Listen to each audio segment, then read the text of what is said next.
कहानी की शुरुआत में ही हम देखते हैं कि कुछ लोग एक लड़की को पकड़कर उसके साथ बेहद बेरहमी से टॉर्चर कर रहे हैं। उसके पास ऐसी अहम जानकारी है जो इन लोगों के लिए जानना बहुत जरूरी है। दूसरी तरफ हम देखते हैं कि एक आर्म्ड टेररिस्ट ग्रुप अपने लगभग 300 से ज्यादा सोल्जर्स के साथ एक आर्मी कैंप को चारों तरफ से घेर लेता है। अब सवाल ये है कि इस लड़की की असली पहचान क्या है, कौन है ये लोग जो इसे पकड़कर इतनी अमानवीय यातना दे रहे हैं और उसके पास आखिर ऐसी कौन सी जानकारी है जो ये लोग जानना चाहते हैं। साथ ही इस टेररिस्ट ग्रुप और आर्मी के बीच की लड़ाई में आखिर जीत किसकी होती है। चलिए एक एक करके इन सभी सवालों के जवाब ढूंढते हैं। यहाँ हम इस टेररिस्ट ऑर्गेनाइजेशन के कुछ सीनियर मेंबर्स को देखते हैं जो आपस में बैठकर अपनी प्लानिंग पर चर्चा कर रहे हैं। वे तुर्की के सबसे महंगे और अहम लोकेशंस को मैप पर मार्क कर रहे हैं जिन्हें वे उड़ाने का प्लान बना रहे हैं, जैसे army camp, military area, astronomical area वगैरह। सोच कर देखो किस लेवल का मास्टर प्लान है ये। अगर ये मिशन सफल हो जाए तो तुर्की का नाम ही दुनिया के नक्शे से मिट सकता है। यहाँ हम इस ऑर्गेनाइजेशन के हेड महमद ओजगर और उसके राइट हैंड कोलाक सेरुत को देखते हैं। वे अपनी प्लानिंग फाइनल कर ही रहे होते हैं कि अचानक दरवाजा तोड़कर तुर्की की special force maroon Beretta force की एक टीम उन पर अटैक कर देती है। चूंकि वे वहाँ निहत्थे थे, टीम तुरंत उन्हें काबू में कर लेती है। सभी को बंधक बना लिया जाता है, लेकिन ओजगर का आदमी कोलाक चालाकी से भाग निकलता है। इसके बाद स्पेशल फोर्स बाकी सबको वहीं खत्म कर देती है, सिर्फ ओजगर को जिंदा छोड़कर, क्योंकि अगर वो मर गया तो उनके प्लान और ठिकानों की जानकारी मिलना नामुमकिन हो जाएगा। वे तुरंत ओजगर को बंधक बनाकर वहाँ से निकलने लगते हैं। कुछ दूर जाते ही पीछे से कोलाक हमला कर देता है और दोनों तरफ से जबरदस्त गोलीबारी शुरू हो जाती है। ओजगर उन्हें चेतावनी देता है कि वे उसे लेकर इस एरिया से जिंदा नहीं निकल पाएंगे, क्योंकि यहाँ सिर्फ उसका ही कानून चलता है। लेकिन स्पेशल फोर्स उसकी बात अनसुनी करके आगे बढ़ती रहती है। हालात बिगड़ते देख कैप्टन अपने बेस में मेजर से संपर्क करता है और मदद के लिए दूसरी टीम भेजने को कहता है। मेजर कहता है, बस किसी तरह ओजगर को लेकर हमारे राडार एरिया तक पहुंच जाओ, बाकी हम संभाल लेंगे। कैंप में खबर फैलते ही कि टीम ने ओजगर को पकड़ लिया है, सभी खुश हो जाते हैं। लेकिन मेजर उन्हें चेतावनी देता है कि ये खुशी का मौका नहीं है, क्योंकि आगे उन्हें बेहद खतरनाक सिचुएशन का सामना करना पड़ेगा। ओजगर कोई मामूली क्रिमिनल नहीं है। टीम आगे बढ़ती है, लेकिन उन्हें रास्ते में ओजगर की फौज मिल जाती है जो AK-47 जैसी ऑटोमेटिक राइफलों के साथ सड़क ब्लॉक किए खड़ी है। कैप्टन तुरंत ऑर्डर देता है, गाड़ी सीधी इनके ऊपर से निकाल दो, और टीम उसी तरह करती है, जिससे वे किसी तरह वहाँ से निकलने में कामयाब हो जाते हैं। लेकिन कैप्टन समझ जाता है कि ऐसे वे ज्यादा दूर नहीं जा पाएंगे। कुछ आगे एक सुनसान जगह देखकर वे गाड़ी छोड़ देते हैं और ओजगर को लेकर जंगल के रास्ते से आगे बढ़ने लगते हैं। उधर कोलाक की फौज उस छोड़ी हुई गाड़ी तक पहुंच जाती है, लेकिन वहां कोई नहीं मिलता। कोलाक तुरंत ऑर्डर देता है, चारों तरफ फैल जाओ और जंगल के अंदर के हर रास्ते व चेक पॉइंट पर पोजीशन ले लो। उसकी बस एक ही बात है, किसी भी कीमत पर अपने लीडर को छुड़ाना है। इधर आर्मी टीम भी ओजगर को लेकर पहाड़ी रास्ते की ओर बढ़ती है। अब टीम से तुम्हें मिलवा दें। टीम का कैप्टन है जावुज कराक्सू, सीनियर कमांडो बुराक कुलैक्सिस, जूनियर कमांडो फैजुल्लाह आयताक और 2 और जूनियर कमांडो सेलिम और हसन। वे गूगल मैप देखकर पहाड़ी रास्ता चुनते हैं और ओजगर को लेकर आगे बढ़ने लगते हैं। काफी देर पहाड़ और जंगल पार करने के बाद वे एक खुले मैदान में पहुंचते हैं, लेकिन यहाँ दिक्कत ये है कि इतनी खुली जगह में उन्हें आसानी से दूर से देखा जा सकता है। जावुज फिर से अपने कैंप से संपर्क करता है और बाहर निकलने के लिए निर्देश मांगता है। लोकेशन सुनकर मेजर घबरा जाता है, क्योंकि वे ओजगर के मेन बेस के बेहद करीब फंस गए हैं। मेजर अपनी साइबर टीम से पूरा एरिया मैप निकलवाता है और उसी के हिसाब से उन्हें इंस्ट्रक्शन देता है। मेजर के बताए रास्ते का पालन करते हुए टीम फिर से आगे बढ़ना शुरू करती है। उधर ओजगर भी चुपचाप उनके साथ आगे बढ़ता रहता है, लेकिन उसे जरा भी अंदाजा नहीं था कि उनके लिए आगे कितना भयानक खतरा इंतजार कर रहा है। दूसरी तरफ हम एक कैफे में कुछ एजेंट्स को देखते हैं जो एक लड़की का पीछा कर रहे थे। इस लड़की का नाम है नीला मेरिक। असल में यही वही लड़की थी जिसे तुमने शुरुआत में टॉर्चर होते देखा था। नीला मेरिक तुर्की की मिलिट्री फोर्स की एक सक्रिय सदस्य थी, यानी कह सकते हो कि बेरेटा स्पेशल फोर्स की एक जासूस। यहाँ हम उसे गहरी उदासी में देखते हैं। उसकी इस उदासी के पीछे एक दर्दनाक कहानी छुपी थी। उसकी छोटी बहन दिया मेरिक बिना जाने एक लड़के के प्यार में पड़ चुकी थी, और वो लड़का कोई और नहीं बल्कि ओजगर के दाहिने हाथ कोलाक का बेटा एरम था। जब नीला को यह बात पता चलती है तो वह अपनी बहन को समझाने की बहुत कोशिश करती है कि जिसे वह प्यार करती है वो देश का मोस्ट वांटेड क्रिमिनल है। लेकिन इस बात को लेकर घर में हर रोज झगड़े होने लगते हैं। एक दिन गुस्से में आकर दिया घर छोड़कर हमेशा के लिए निकल जाती है। हम देखते हैं कि वह सीधे अपने बॉयफ्रेंड एरम के घर चली जाती है, यानी वह खुद ही अपनी मौत की तरफ बढ़ रही थी। दिया को देखकर एरम का अंदर का शैतान जाग उठता है और वह उसके ड्रिंक में स्लीपिंग टैबलेट मिला देता है। ड्रिंक खत्म करने के बाद दिया को अचानक एहसास होता है कि उसने अपनी बहन के साथ बहुत गलत किया। वह तुरंत नीला को कॉल करके माफी मांगती है और कहती है कि वह जल्दी ही उसके पास लौट आएगी। लेकिन अब जो होना था वह हो चुका था। दवा असर करने लगती है और दिया धीरे धीरे वहीं बेहोश हो जाती है। उधर जो 2 एजेंट उसे फॉलो कर रहे थे वे भी कोलाक के ही आदमी थे। नीला जैसे ही कैफे से घर की ओर निकलती है वे उसे पकड़ लेते हैं, हाथ पांव बांध देते हैं और अपने अड्डे पर ले जाते हैं। सोचो किस लेवल का मास्टर प्लान था। एक तरफ कोलाक खुद पूरी कमांडो टीम को दौड़ा रहा था, दूसरी तरफ अपने आदमियों से टीम के सदस्यों को पकड़वा रहा था और साथ ही अपने बेटे के जरिए नीला की बहन को फंसा चुका था। कोलाक जानता था कि ये कमांडो किसी भी हाल में मिशन का सीक्रेट नहीं बताएंगे, चाहे जान चली जाए। इसलिए उसने नीला और उसकी बहन दोनों को पकड़ लिया ताकि उसे ब्लैकमेल किया जा सके। नीला को पकड़कर उस पर जबरदस्त टॉर्चर किया जाने लगता है और उससे पूछा जाता है कि बेरेटा टीम ओजगर को कहां ले जा रही है। लेकिन कई बार टॉर्चर के बाद भी नीला मुंह नहीं खोलती तो यातना का दूसरा तरीका अपनाया जाता है। सीधा वीडियो कॉल के जरिए एरम को दिखाया जाता है, जहां नीला देखती है कि उसकी प्यारी बहन बेहोश पड़ी है और एरम के सामने है, यानी अब जो वह चाहे उसके साथ कर सकता है। ये देखकर नीला के मन में दुविधा आ जाती है, लेकिन फिर भी वह कहती है, हम दोनों बहनों की जान चली जाए पर हम तुम्हें कुछ नहीं बताएंगे। तब एरम ड्रॉर से फिंगर कटर निकालता है, बहन की उंगली पकड़कर नीला से कहता है, हम तुम्हारे साथ बुरा नहीं करेंगे, लेकिन ऐसा करेंगे जो तुम दोनों जिंदगी भर भूल नहीं पाओगे। एक सवाल पूछा जाएगा, एक जवाब देना होगा। जवाब न देने पर तुम्हारी बहन की एक उंगली काटी जाएगी। छोटी बहन की ऐसी हालत देखकर आखिरकार नीला सब कुछ बता देती है। इधर जावुज अपनी टीम के साथ सड़क किनारे पहुंचता है, जहां उन्हें एक कार आती हुई दिखती है। वे कार कार रोककर अपना परिचय देते हैं और ओजगर को लेकर उसमें बैठ जाते हैं। उधर कोलाक भी जब सब कुछ अपने कंट्रोल में ले लेता है लेकिन ओजगर नहीं मिलता तो वह और बड़ी फौज तैयार करता है और चारों तरफ फैला देता है। कार में ओजगर बेरेटा टीम को चेतावनी देता है कि उन्होंने बहुत बड़ी गलती की है और इसका अंजाम बहुत खतरनाक होगा। तभी ड्राइवर बताता है कि आगे कुछ विद्रोही फोर्स चेकिंग कर रही है जिनके पास AK-47 जैसी घातक राइफलें हैं। जावूज ऑर्डर देता है, गाड़ी मत रोको, सीधे आगे बढ़ो, और टीम को अलर्ट कर देता है कि हालात जैसे भी हों किसी को बख्शना नहीं है। वे गाड़ी के अंदर पोजीशन लेकर बैठ जाते हैं। चेक पोस्ट पर गाड़ी रुकते ही वे पूछते हैं कि अंदर क्या है। ड्राइवर कहता है खाली गाड़ी है, माल लेने जा रहा हूँ। जैसे ही एक आदमी दरवाजे के पास आता है अंदर से साइलेंसर लगी गन से उसे मार दिया जाता है। ये देखकर वे ड्राइवर को बाहर निकालते हैं और कहते हैं अब तू ही दरवाजा खोलेगा।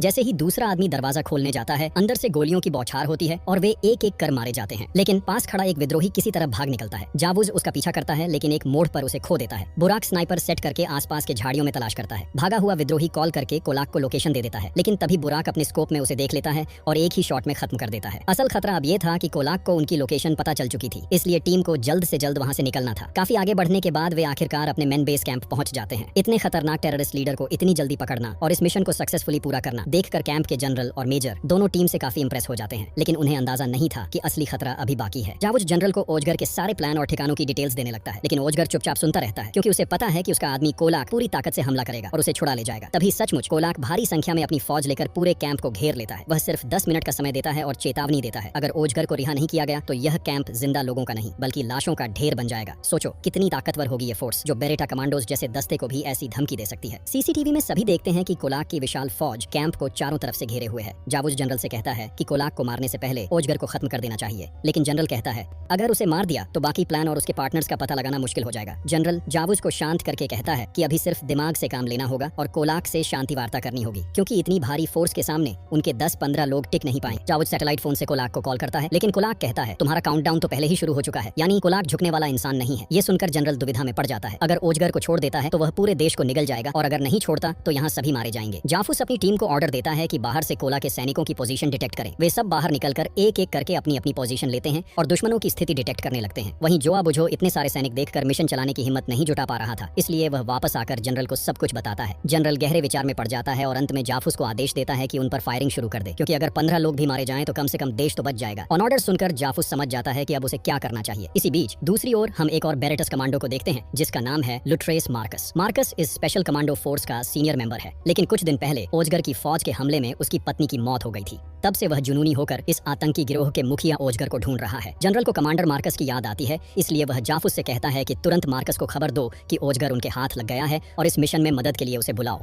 मार्कस के पास भी जाफूस की तरह एक खतरनाक कमांडो फोर्स है। अगर जाफूस और मार्कस अपनी अपनी टीम के साथ दोनों तरफ से कोला पर हमला करें तो कोला हार मानने पर मजबूर होगा। जब जाफूस यह बात मार्कस को बताता है तो मार्कस गुस्से से उबल पड़ता है और ओजगर को खत्म करने के लिए तैयार हो जाता है। वह अपने टीममेट्स से कहता है, सोल्जर्स, आज हमारे जीवन का सबसे घातक मिशन होने जा रहा है। जितना गुस्सा, जितनी चोट तुमने अब तक सहन की है, सब कुछ निकालने का समय आ गया है। यह कहकर वह सबको उनके हथियार थमा देता है। सभी अपने वेपन्स लॉड करते हैं और फाइनल मिशन के लिए निकल पड़ते हैं। दूसरी तरफ जोआ बुझो की टीम अलग अलग जगह स्नाइपर सेट करके मार्कस की टीम के सिग्नल का इंतजार करने लगती है। करीब 10 मिनट बीत जाने के बाद कोला अपने आदमी को आदेश देता है कि बम से पूरे कैंप को उड़ा दो। उसके आदेश पर उसका आदमी एक गाड़ी में अमोनियम नाइट्रेट भरकर कैंप की तरफ भेज देता है। इस बीच पीछे से मार्कस की टीम भी पहुंच जाती है और वे देखते हैं कि वह गाड़ी पहले ही कैंप के अंदर आ चुकी है। अगर वे अभी कोला पर हमला शुरू करते हैं तो वह गाड़ी अंदर घुस जाएगी और आसपास के कोला के कई सैनिक आरपीजी लेकर हमले के लिए तैयार बैठे हैं। इसलिए मार्कस जाफूस को बताता है कि पहले दोनों टीमें मिलकर उस गाड़ी पर हमला करें और उसके ड्राइवर को खत्म कर दें। मतलब किसी भी तरह पहले उस गाड़ी को न्यूट्रल करना होगा। दोनों टीमें दो दिशाओं से जबरदस्त अटैक शुरू करती हैं, लेकिन गाड़ी के आगे का शीशा पूरी तरह स्टील से ढका हुआ होता है। जाफूस को एक छोटा सा खाली हिस्सा दिखाई देता है जहाँ से ड्राइवर सड़क देख रहा है। वह ऑर्डर देता है कि किसी भी हालत में उसी जगह निशाना लगाना होगा। गाड़ी के अंदर हम देखते हैं कि एक आतंकी हाथ में रिमोट लिए धीरे धीरे आगे बढ़ रहा है। मतलब जैसे ही गाड़ी कैंप के अंदर पहुंचेगी वह आत्मघाती हमला करेगा। दूसरी ओर कोला देखता है कि गाड़ी कैंप के भीतर पहुंच चुकी है, तो वह एक आरपीजी दागता है उसी अमोनियम नाइट्रेट से भरी गाड़ी पर। गोलियों की बौछार के बीच अचानक जाफूस उस खाली हिस्से पर निशाना साध देता है और एक ही शॉट में ड्राइवर को खत्म कर देता है। यह देखकर कोला गुस्से से पागल हो जाता है और अपनी पूरी फौज को आदेश देता है कि पूरे कैंप को तबाह कर दो। अब शुरू होता है एक और भयानक युद्ध। लगभग 300 आतंकियों के खिलाफ सिर्फ 15 बेरेटस कमांडो। मार्कस की टीम एक एक करके हेडशॉट देती है और दुश्मनों की संख्या तेजी से घटने लगती है। यह डरावना नजारा देखकर बचे हुए आतंकी अपनी राइफल और आरपीजी छोड़कर पीछे हटने लगते हैं। कोला समझ जाता है कि अगर वह यहाँ रुका तो मारा जाएगा, इसलिए वह वहाँ से भाग जाता है। कमांडो टीमें रास्ता साफ करते हुए आगे बढ़ती हैं और मार्कस कोला का पीछा करता है, लेकिन उस गाड़ी का ड्राइवर असल में मरा नहीं था। वह धीरे धीरे रिमोट की तरफ हाथ बढ़ाता है। तभी सीनियर कमांडो बुराक कोलैक्सिस वहाँ पहुंचता है और जैसे ही गाड़ी का दरवाजा पकड़ता है ड्राइवर रिमोट दबा देता है। भयानक धमाके में दोनों की मौत हो जाती है। बाकी कमांडो टीमें आगे बढ़ती रहती हैं और मार्कस कोला का पीछा करता है। कुछ देर तक नदी पहाड़ पार करने के बाद वे कोला के ठिकाने के पास पहुंचते हैं। वहाँ कई सैनिक मोर्चा जमाए बैठे होते हैं। कमांडो बिना मौका दिए सभी को मार गिराते हैं और अंदर घुस जाते हैं। वहाँ वे एक व्यक्ति को बंधक बनाते हैं और एक नक्शा पाते हैं। नक्शे से उन्हें पता चलता है कि कोला यहाँ नहीं है। इधर कोला एक ट्रक में चेहरा ढककर भाग रहा होता है। वह अपने सैनिकों को लोकेशन बताता है और फोर्स भेजने को कहता है। रास्ते में कमांडो चेक पोस्ट लगी होती है। तभी जाफूस और मार्कस वहाँ पहुँचते हैं और कोला का ट्रक भी वहाँ आ जाता है। जाफूस ट्रक की तलाशी का आदेश देता है। आर्मी को उसमें सिर्फ भेड़ें मिलती हैं, लेकिन असल में कोला ट्रक के गद्दों के नीचे छिपा होता है। जैसे ही आर्मी आगे बढ़कर अच्छी तरह चेक करने लगती है, कोला के 2 आदमी वहाँ आकर फायरिंग शुरू कर देते हैं। दोनों तुरंत ढेर हो जाते हैं। जब कमांडो फिर से ट्रक चेक करते हैं तो देखते हैं कि इस बीच कोला भाग निकला है। एक और कमांडो उसे देख लेता है और उसका पीछा करते हुए घने जंगल में पहुंच जाता है। इतने बड़े जंगल में उसे ढूंढना लगभग नामुमकिन होता है, लेकिन चालाक कमांडो कोला के गिरा हुआ खून देख लेता है और उसका पीछा करते हुए फिर आगे बढ़ जाता है। ऐसे ही कुछ देर बाद कोलाग एक और अड्डे पर पहुंच जाता है। वहां जाकर वह अपने एक और चेले को कहता है कि जल्दी से उसका सारा हथियार निकाल दे। वह आदमी एक एक करके उसके सारे हथियार निकाल देता है, तो कोलाग उन्हें असेंबल करके वहां से निकलने लगता है। जाने से पहले वह अपने चेले को कह देता है कि वह यहाँ से कहीं दूर भाग जाए, क्योंकि कमांडो फोर्स उसका पीछा करते करते यहाँ तक पहुंच जाएगी। उस कैंप से निकलने के बाद कोलाग अपने दूसरे अड्डे पर पहुंचता है। वहाँ वह अपनी राइफल से अपने ही लोगों को एक एक करके मारना शुरू कर देता है। फिर अंदर जाकर कुछ राउंड ग्रेनेड फेंककर पूरा कैंप उड़ा देता है। कोलाग अच्छी तरह जानता है कि एक बार कमांडो टीम उसके पीछे पड़ गई तो वे किसी भी तरह उसके सभी अड्डों तक पहुंच ही जाएंगे। इसलिए वह नहीं चाहता कि किसी भी तरह से कोई सुराग उनके हाथ लगे। अड्डा तबाह करने के बाद वह तुरंत अपनी मुख्य सिक्योरिटी फोर्स से संपर्क करता है और उनके पास पहुंच जाता है। उसकी सिक्योरिटी फोर्स उसे सुरक्षित मेन अड्डे की ओर ले जाने लगती है, लेकिन रास्ते में उनका सामना कमांडो फोर्स से हो जाता है। इस बार जब कमांडो गाड़ी पर लगातार फायरिंग शुरू करते हैं तो हालात बेहद खराब हो जाते हैं। आगे बढ़ना लगभग नामुमकिन हो जाता है। इसलिए सिक्योरिटी टीम कोलाग को गाड़ी से उतारकर जंगल के रास्ते से आगे बढ़ने लगती है, लेकिन इस बार वे कमांडर मार्कस की टीम से टकरा जाते हैं। दरअसल मार्कस की टीम भी जंगल से उसी दिशा में आ रही थी और नतीजतन वे दोनों टीमों के बीच फंस जाते हैं। एक तरफ जाबूज और दूसरी तरफ मार्कस अपनी टीम के साथ कोलाग की सिक्योरिटी को एक एक करके खत्म करने लगते हैं, कोई स्नाइपर से तो कोई सीधे गर्दन मरोड़कर। मगर इसी मौके का फायदा उठाकर कोलाग अपने हाथ की रस्सी खोल देता है और वहाँ से फिर से भागना शुरू कर देता है। सभी को खत्म करने के बाद जब जाबूज को पता चलता है कि कोलाग फिर भाग गया है तो वह अपने कैंप से संपर्क करता है और जनरल को कहता है कि उनके लोकेशन के आसपास ड्रोन भेजकर राडार से स्कैन किया जाए। जनरल पूरा एरिया स्कैन करके जाबूज को बताता है कि उनके बिल्कुल पास एक झोपड़ी है। जाबूज और मार्कस दोनों टीमें 2 दिशाओं में बंटकर आगे बढ़ती हैं। थोड़ी देर बाद हम देखते हैं कि कोलाग जंगल से निकलकर सड़क पर आगे बढ़ रहा है, लेकिन कुछ दूर जाते ही उसे सामने खड़े दिखते हैं जाबूज और उसकी कमांडो फोर्स। वह जैसे ही पीछे मुड़ता है देखता है कि पीछे से मार्कस की कमांडो टीम आ रही है। कमांडो फोर्स चारों ओर से उसे घेर लेती है। तेज पीछा और जबरदस्त मुकाबले के बाद आखिरकार कोलाग मजबूर होकर खुद को सरेंडर कर देता है। असल में जाबूज उस चेले को भी पकड़ लेता है जिसे थोड़ी देर पहले कोलाग ने भाग जाने को कहा था। उसी के पास से उन्हें कोलाग का लोकेशन मिल जाता है। इतनी चालाकी के बावजूद एक छोटी सी गलती के कारण वह आज ऐसे फंस जाता है। यही वजह है कि अपराधी चाहे कितना भी होशियार क्यों ना हो, उसकी एक छोटी सी चूक एक दिन उसे सलाखों के पीछे पहुंचा ही देती है। आखिरकार कमांडो फोर्स कोलाग को गिरफ्तार करके ले जाती है। अब तो तुम समझ ही गए होगे कि यह बेरिटास कमांडो फोर्स उसके साथ क्या करने वाली है और यहीं इस सीरीज का अंत होता है।